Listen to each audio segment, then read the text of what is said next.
भोलेनाथ का आशीर्वाद आप सभी पर बना रहे।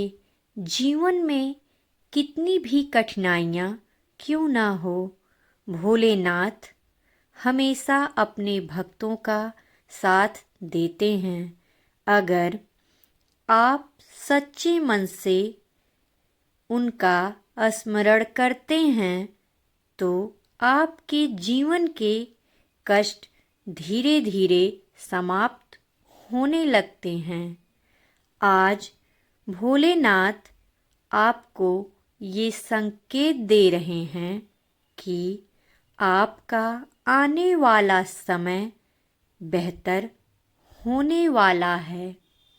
बस विश्वास बनाए रखें और हर दिन उनका नाम लेते रहें।